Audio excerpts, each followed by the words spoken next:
The Michigan Wolverines and Ohio State Buckeyes both just made huge moves. Let's talk about it. My name's Aaron, I'm Paul. and we're the Big Ten guys on the daily talking Big Ten sports, football, basketball, whatever it is, insights, rumors, analysis. It's all right here. So what do you got to do, Paul? Got to hit that like button, hit that subscribe button, and get those alerts on because you're not going to want to miss what we have to say. Don't miss out. All right, Paul, let's jump right into it. What is the big news? We'll start with the Wolverines. Go ahead. So as we've discussed before, I'm a big Michigan fan, so I'm pretty excited about this. They just landed 5-star defensive end Carter Meadows out of Washington, D.C. He is 6'6", 235, so he's one of those prototypical huge, tall, but fast and speedy defensive ends. They got him over Ohio State, Penn State, and South Carolina. 247 has him as a 4-star. On3 has him as a 5-star. Usually I'm a 247 guy, but in my unbiased opinion, You gotta go. On3 is the way to go here. Dude's a 5-star. Dude's a 5-star. Give that. Listen, if you've watched any of our videos, I'm a Michigan State fan. Not going to be biased at all. I will say, love Aiden Hutchinson because I'm a Lions fan. Obviously, they're my NFC team. But this kills me. This kills me as a Michigan State fan. If all these people getting all these 5-stars could just share some of the 5 stars with Michigan State, that would just be great. But this is no surprise to me.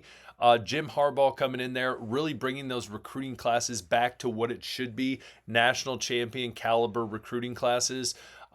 Sharon Moore doing the same thing, no surprise. Yeah, they got the NIL pumping in Ann Arbor right now, and it's helping. And I'm loving every second. Every second of it. So big news for Michigan, and what's crazy, bummer for Ohio State that they missed out on this big time edge rusher. But Ohio State, we have good news for them as well. Yeah, they pulled a defensive tackle this weekend, Damari Simeon.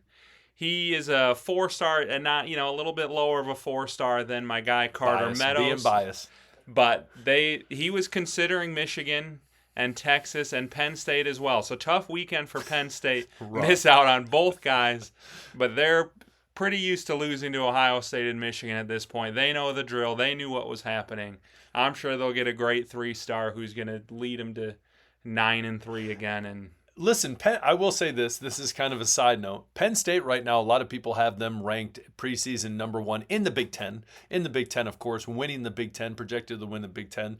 But obviously in recruiting, you're not going to be able to always be slugging around with the likes of Ohio State and Michigan. Again, kills me as a Michigan State fan. But again, hopefully we can bring back our Mark D'Antonio development days. But Ohio State, the big thing too. Obviously, this is good news for both these squads that they're continuously bringing in great recruits. Even though they're missing out recruits, kind of battling where they're trying to land these recruits and the other school lands them. But it's great to see that they're still doing well, and that's good for college football. Yeah, it's a 12-month rivalry. Obviously, we've seen them battle in the football field. Can't remember who's won the last few years. It's slipping me right now. Please comment below, and I want to hear from you. Who's been winning these last Michigan-Ohio State games? I'd love to hear it, especially from Ohio State fans. Catch me up on all these games. Listen, Ohio State fans, I know right now you're thinking, I'm not subscribing to these guys. Remember, I'm a Michigan State fan. I cannot stand this guy and the typical Michigan banter that he has. Listen, you're national champions. Don't let that bother you. Don't let that bother you. So what I want to do, though, since the other day we made a video on Michigan and we talked about them for a while, and it pains me to say we had to talk about them again today, but it is what it is. They're great, But I want to pull up the Ohio State schedule and kind of go through the schedule and say, listen, coming off the national championship, lost a lot of great players on both sides of the ball. What's it going to look like this year? And based on looking at it, what Paul and I talked about is there's 3 really tough games. You're looking at Texas, of course, going up against Arch Manning. Then you have the game against Penn State, which if that goes as usual, Paul, I think Ohio State's going to come out on top there. And then the last one up north for you guys at Michigan. those 3 games are really tough one. That doesn't mean that a team like Wisconsin couldn't sneak one out, but really that's the only. You look at the schedule: Grambling State. Come on, guys, Grambling State, Ohio, the battle for Ohio. Washington should be easy. Minnesota, Illinois, Wisconsin. Who knows? But I think that's a win. Purdue, UCLA.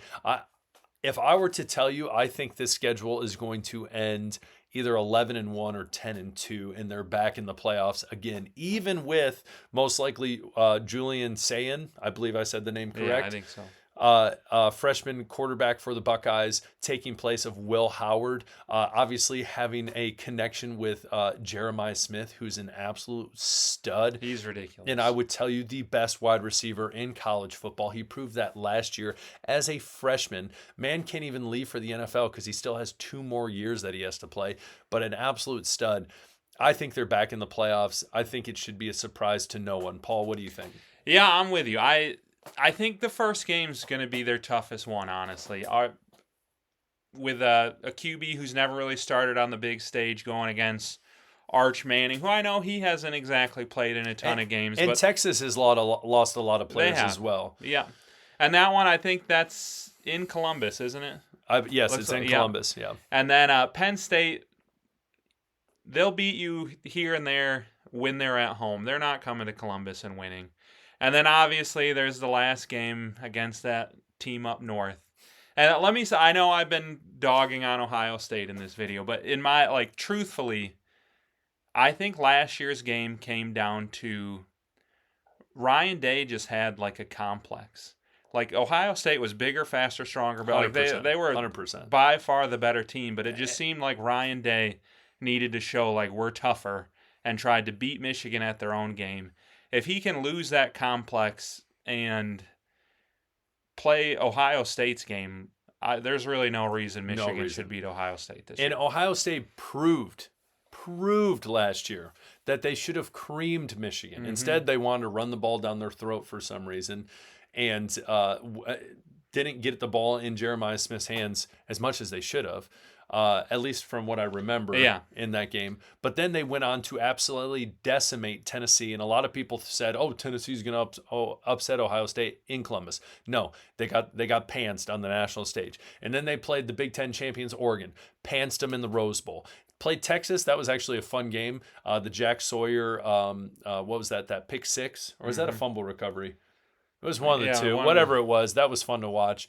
And then, obviously, beating up on Notre Dame. And that score was way closer than it should have been at the end. But everyone knew it was basically a blowout. Mm-hmm. So, again, the Buckeyes are going to do what the Buckeyes do. And I think Michigan will as well, is they're just going to reload and they're going to keep going. So, again, comment below. What do you think? Do you think the Buckeyes...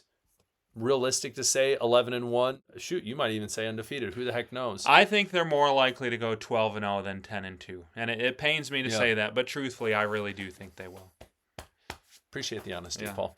Well, hey, comment below. Tell us what you guys think about this. Tell us what you think about Ohio State's record. Whether you're an Ohio State fan or not, we want to hear from you, so comment below. And Paul, what should they do on their way out? Hit that like button, hit that subscribe button, and put those alerts on. You don't want to miss what we have next. Don't miss out. We'll talk to you later. Peace. See ya.